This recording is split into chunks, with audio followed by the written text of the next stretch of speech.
Ես իհարկե այս իրադարձությունների հորձանուտում շատ չհասցրեցի հետևել, բայց տեսա, որ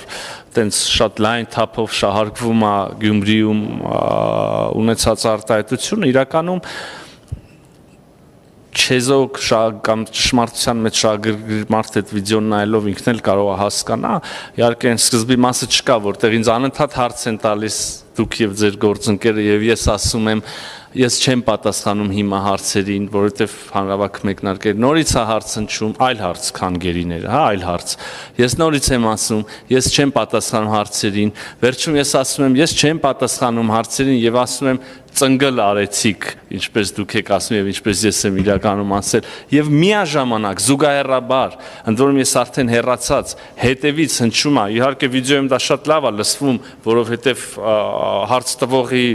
բարձրախոսը իր մոտ է եւ հնչում է, լսվում է որ գերիների մասին հարցը, բայց հանրավակի աղմուկի մեջ ես արդեն մի քանի քայլ հեռացել եմ եւ հետևից հարց է հնչում, բնականաբար դա լսելի չէր իմ համար եւ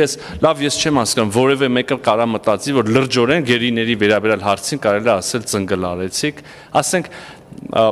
չգիտեմ, չափազանց շահագրգիռ է պետք լինել իրականություն լրիվ հակառակ ներկայացնելու մեջ, որպեսզի այդպես մատուցվի, նույնիսկ չգիտեմ, մամուլի ներկայացուցիչներն են, դուք եւ ձեր գործընկերն եք տենց ներկայացրել, թե հետո ինչ որ մեկի հուշումով կամ ուղղորդմամբ այդպես է մանիպուլացվում, բայց բնականաբար եւ չէր էլ կարող հակառակը լինել, բնականաբար ծնգլ արեցիքը ողջ սիրով եւ հարգանքով վերաբերվում էր ձեզ եւ ոչ թե հենց այն հարցին, որը ասում եք։ Իսկ դուք երբեմն եկեք խոստովանենք կամ գոնե դուք ինքներդ էլ ձեզ կխոստովանեք հրաշալի հատկություն ունեք մարդկանց ծնգլ անելու եւ գուցե դա մասնագիտական պարտավորություն է ինչ որ առումով նաեւ այնպես որ գիտեք ստորություն է ուղղակի ասել որ Միրզոյանը ասել է ծնգլ արեցիք լսելով գերիների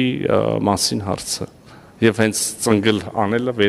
բան անել վերագրել գերիներին էլի հələ բաներ կա որ չարժի էլ այսպես խոսալ բայց եթե